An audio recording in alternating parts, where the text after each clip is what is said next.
Yeah, great ball game, unbelievable crowd. Again, want to give a shout out to our fans buying up all the tickets.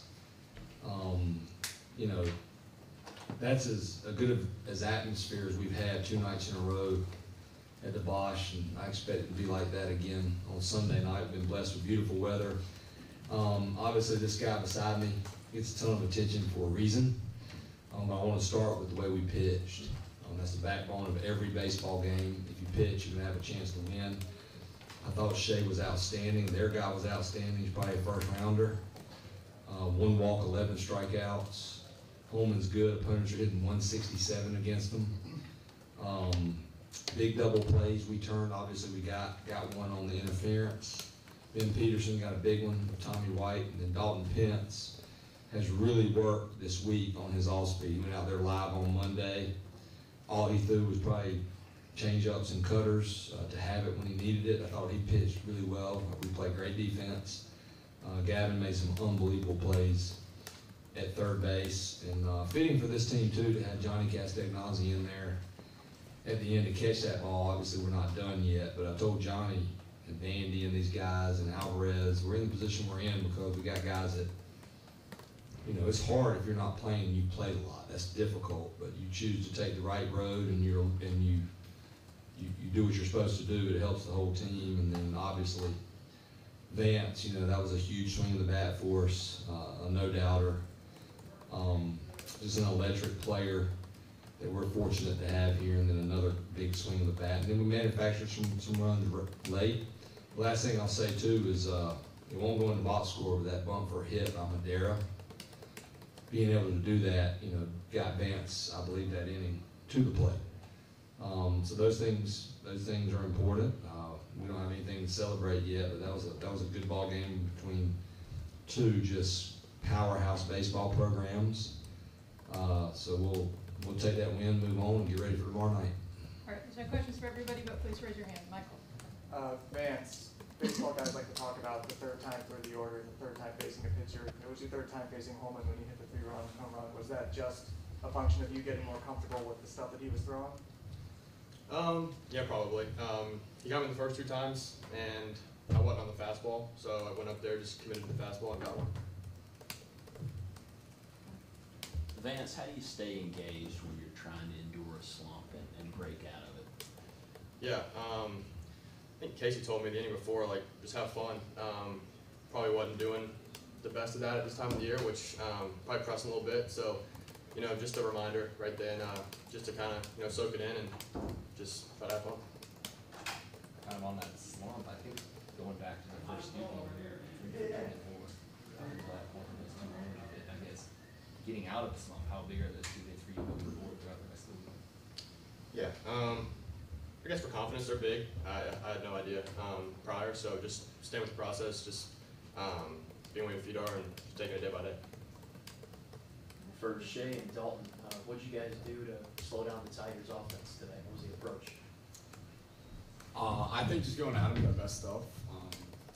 For me, Coach Gaines, and P. Hask had a great week preparing for him, and then just going out there with confidence and doing our thing. I mean, myself, Ben picking me up there in the 4th or 5th inning, and then DP shutting the door. It's fun to watch. We did a really good job of executing our game plan. Yeah, go off that, just kind of the preparation we do going into the games. As Coach said, Monday our main focus was kind of work on the off-speed and stuff, the secondary pitches, and it helps take pressure off the fastball, and that's a credit to them. They notice stuff that we need to work on, and we get better every week. Dalton, could you elaborate a little bit more on specifically what you're trying to do with the off-speed stuff in the weekend? And Coach Johnson over there said that pitch you threw to get the double play, there wasn't a whole lot he could have done besides, you know, hit it on the ground. What was the plan of attack in that moment there? Just throwing it more, getting a better feel for it. Coming into this weekend, I knew I was going to have to use it. And the coaches sat down, and that's what we came up with. Just use it more, and better. The more I use it, the better it gets. Mike. Coach, with you having thrown Mateus and Poston last night, how big was it for Ben and Dalton to just go out there and eat those innings late in the game? Yeah, you know, those 10 years as a pitching coach, were so valuable for me. They've helped me a ton as a head coach, because I sit down with our pitchers and I say, you have to be honest with me. Because this time of year, you want to be able to use guys back-to-back days. But I tell them, like, you have to tell me, like, how do you feel? You don't know how you feel until after you throw. You know, sometimes the pitch counts can be a little bit overrated, especially if you've managed your guys all year. So it was big, but those guys were ready. You know, they threw and they all felt really good. And we have the type of relationship. It'll be the same thing with Dalton tomorrow. He'll get here, he'll do his post right now, and we'll have a conversation. He'll give me a scale on where he is. And I trust our players, and if he feels good and we need him, we'll use him. And that's what we've always done here. You have to have that relationship with your players. Now, obviously, Sprague threw 93. He's not going to pitch tomorrow, even though he'd probably fight me too if he could.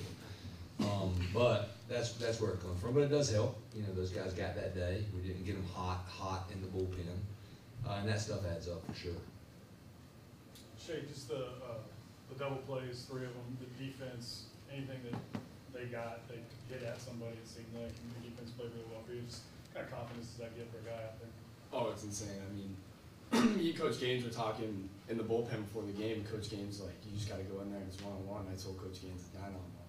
So I mean, going out there with that mentality, it's a game changer. And then up the middle, Madera, Wilkerson are insane. So it's a lot of fun to pitch for them, see what kind of plays they can make. For Shay and Dalton, just, you know, Vance's first homer, it's 0-0 through the first 5 innings, scoreless, and it's, you know, sort of like the tension's building. What was that just like, watching the thing fly out of here and knowing you guys finally had a lead, just the way the game had sort of been progressing from your vantage point? Yeah, I mean, it was knotted up at 0 before that, and then, I mean, it's incredible how hard he hits the ball and how far it goes. So it's a lot of fun to watch, and I'm glad he's in our lineup, you know, to pitch against him.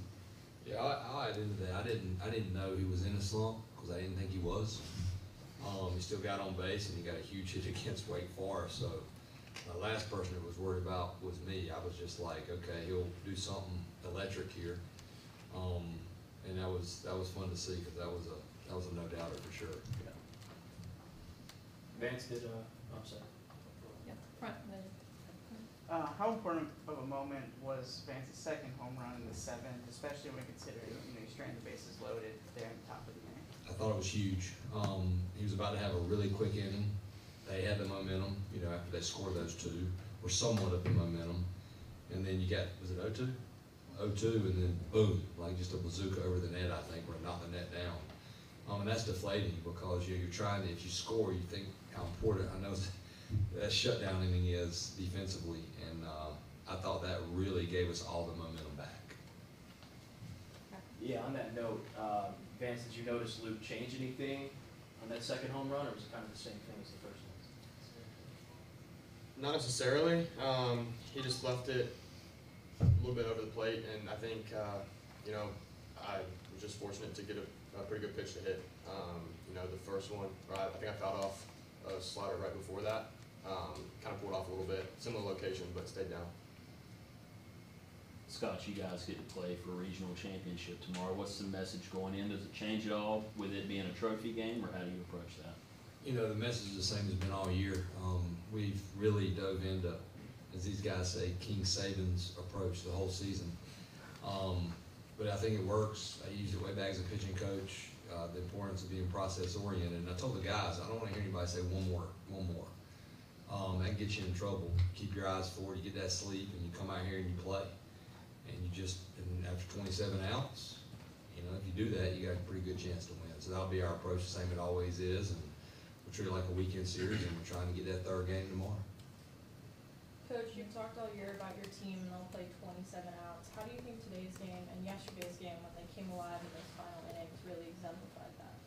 Yeah, I mean, they bought into it, and the team has to make that decision. But that's the thing about baseball that is the beauty of baseball. I was fortunate as a volunteer assistant to be at UCLA. It might have been my 1st or 2nd year. I think it might have been my 1st year. We were down like 13-4 going into the 9th. And they had guys like Chase. This is a long time ago. I think 99. And, you know, everybody over here went to sleep, obviously, because we were getting our tails beat. We came back and won that game. And I always think about that game like there's no clock. I mean, obviously there's a little bit of a clock now, I guess. But there's no, I mean, you got to play all of them. And guys are more powerful now. So I tell those guys, do not look at that scoreboard. Obviously, you want to know how many outs in certain situations and the count. But you have to play 27 out, and I want teams that play us to know that no matter what, like we're coming at you 27 outs. If we're ahead, behind, and that's just how we're going to play. And that's a credit to these guys. I mean, they're the ones that lead that locker room. I'm not in that locker room.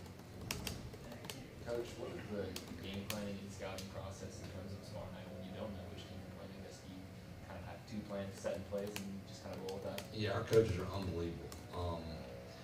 You know, Coach Weirs obviously he's our offensive hitting coach, and I think we set our single season record for home runs. Somebody told me today. He's really, really good, but he works hard on the opposing pitchers. Coach Riley, who's back with us, who's one of our coaches this year, finishing his degree. He works with Coach Weirs, and all of our staff does. But man, Coach Howell, you know, he got moved to the director of pitching development and performance, and so we basically have two pitching guys that are really good working their tails together, and that helps. And they've done an unbelievable job. But we haven't played Wofford, so you know we'll continue to prep for LSU, but then we will prepare like we're playing Wofford and be ready to play whoever wins the game. We're not going to assume one or the other. All right, we've just a couple more here in the front row. Having coached Vance for 3 years, are there moments when he comes to the plate where you can kind of sense, you know, that something big is coming from him? I think that every time. I mean, I haven't coached a combination of power and speed. But then the third thing that people don't talk about is the grade on the makeup. And that's a big deal in our program. And makeup is your character, your integrity. The kid's showing up every single day. He's a lead by example guy. He's a great student. So really, since Vance has been here, I haven't said much to him because I don't need to say anything to him. You know, I remember those tears coming down when he couldn't play last year, and I was hoping and praying that he would have a healthy, you know, year. And you know, he's a big reason we've had the success. He's a huge reason I've been fortunate to have, you know, the success, you know, in our coaching staff, because good players, you know, that's the deal. I mean, your players are the program, and Vance has been a huge part of that.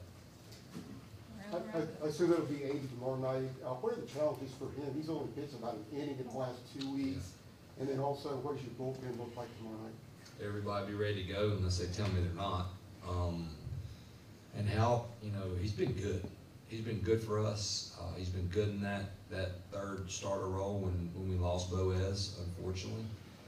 And then a guy like Ben Peterson, again, you know, warming up at 96. You know, that allowed us to move Houck into that bullpen. So that was impressive.